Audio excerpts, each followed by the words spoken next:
जय श्री राधे कृष्णा। श्रीमद् भगवत गीता एवं यथार्थ गीता के मिलित स्वरूप से भगवत गीता के प्रथम अध्याय के श्लोकों का व्याख्या सहित वर्णन।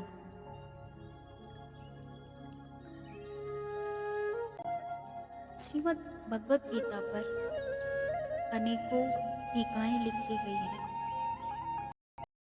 वस्तुतः गीता पर टीका लिखने की कोई आवश्यकता प्रतीत नहीं होती है, क्योंकि इस पर सहस्त्रों टीकाएं लिखी जा चुकी हैं, जिनमें 50 तो केवल संस्कृत में ही है। गीता को लेकर 50 मत हैं, जबकि सबकी आधारशिला एकमात्र गीता है। योगेश्वर श्री कृष्ण ने तो कोई एक बात कही होगी, फिर यह मतभेद क्यों? वस्तुतः वक्ता एक ही बात कहता है, किंतु श्रोता यदि 10 बैठे हों तो 10 प्रकार के हास्य ग्रहण करते हैं।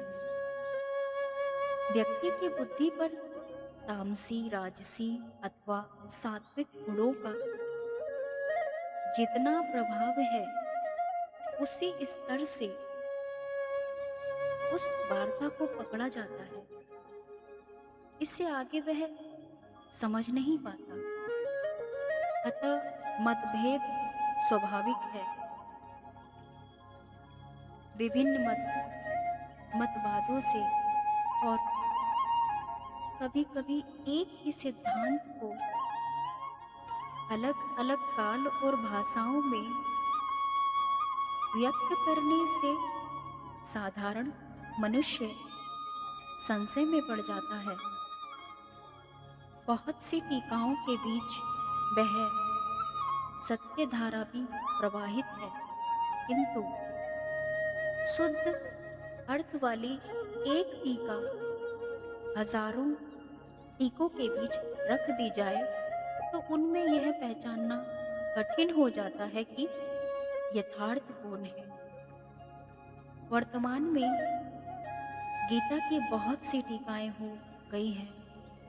सभी अपनी अपनी सत्यता का उद्घोष करती हैं, किंतु गीता के शुद्ध अर्थ से वे बहुत दूर है। निसंदेह कुछ महापुरुषों ने सत्य का स्पर्श भी किया, किंतु कतिपय कारणों से वे उसे समाज के समक्ष प्रस्तुत ना कर सके। श्री कृष्ण के आशय को हृदयंग न कर पाने का मूल कारण है कि वे एक योगी थे। श्री कृष्ण जिस स्तर की बात करते हैं, क्रमशः चलकर उसी स्तर पर खड़ा होने वाला कोई महापुरुष ही अक्षरशः बता सकेगा कि श्री कृष्ण ने जिस समय गीता का उपदेश दिया था, उस समय उनके मनोगत भाव क्या थे। मनोगत समस्त भाव कहने में नहीं आते, कुछ तो कहने में आ पाते हैं, कुछ भाव भंगिमा से व्यक्त होते हैं और शेष पर्याप्त क्रियात्मक है, जिन्हें कोई पथिक चलकर ही जान सकता है। जिस स्तर पर श्री कृष्ण थे, क्रमशः चलकर उसी अवस्था को प्राप्त महापुरुष ही जानता है कि गीता क्या कहती है। वह गीता की पंक्तियां ही नहीं दोहराता, बल्कि उनके भावों को भी दर्शा देता है, क्योंकि जो दृश्य श्री कृष्ण के सामने था, वही उस वर्तमान महापुरुष के समक्ष भी है। इसलिए वह देखता है कि दिखा देगा, आप में जागृत भी कर देगा, उस पथ पर भी चला देगा। पूज्य श्री परमहंस जी महाराज भी उसी स्तर के महापुरुष थे। उनकी वाणी तथा अंत प्रेरणा से मुझे गीता का जो अर्थ मिला है, उसी का संकलन यथार्थ गीता है। यह क्रियात्मक है। साधन अपनाने वाले प्रत्येक पुरुष को इसी परिधि से गुजरना होगा। जब तक वह इससे कुछ अलग है, तब तक स्पष्ट है कि वह साधन नहीं करता।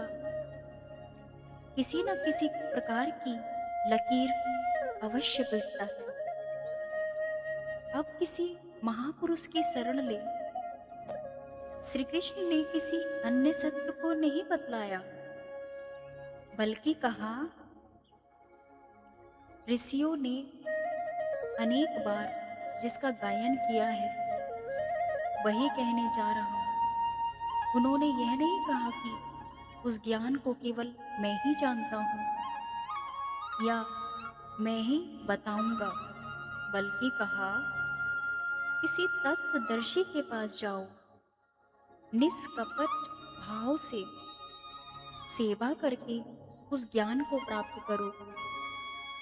श्री कृष्ण ने महापुरुषों द्वारा शोधित सत्य को ही उद्घटित किया है। अब हम श्रीमद् भगवत गीता के प्रथम अध्याय कुरुक्षेत्र के युद्ध स्थल में सैन्य निरीक्षण के श्लोकों के साथ उसकी व्याख्या का वर्णन। धृतराष्ट्र उवाच, अर्थात धृतराष्ट्र के वचन। धर्मक्षेत्र कुरुक्षेत्रे संवेतायुयुत्सवः मामका पांडवाशव किं कुर्वत संजय। धृतराष्ट्र ने कहा, हे संजय, धर्मभूमि कुरुक्षेत्र में युद्ध की इच्छा से एकत्र हुए मेरे तथा पांडु के पुत्रों ने क्या किया?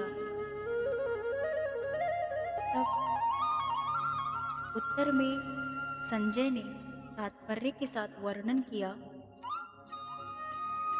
भगवत गीता एक बहुपठित आस्तिक विज्ञान है, जो गीता महत्व में सार रूप में दिया हुआ है। इसमें यह उल्लेख है कि मनुष्य को चाहिए कि वह श्री कृष्ण के भक्त की सहायता से संवीक्षण करते हुए भगवत गीता का अध्ययन करे और स्वार्थ प्रेरित व्याख्याओं के बिना उसे समझने का प्रयास करे।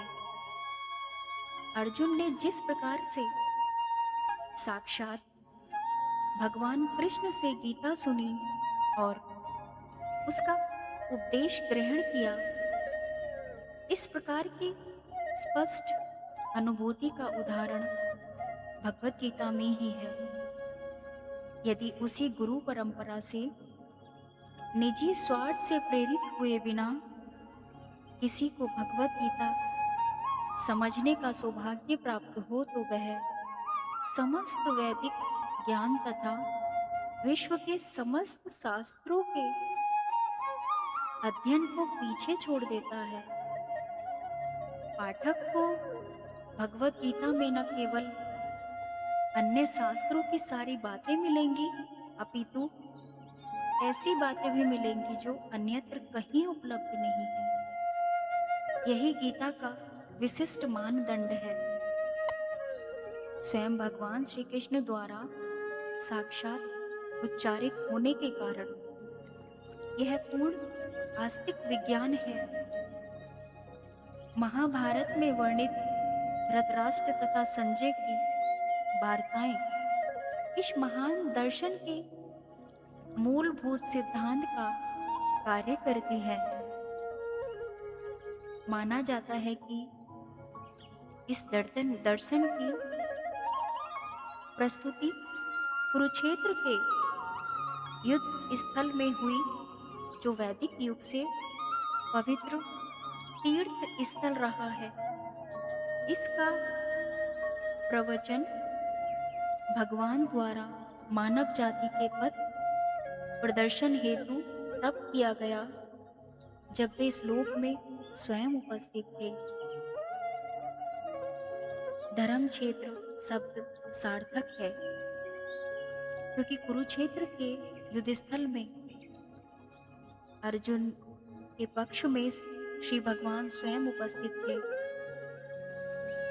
कौरवों का पिता धृतराष्ट्र अपने पुत्रों की विजय की संभावना के विषय में अत्यधिक संदिग्ध था। अतः इसी संदेह के कारण उसने अपने सचिव से पूछा कि मेरे पुत्रों और पांडवों ने क्या किया।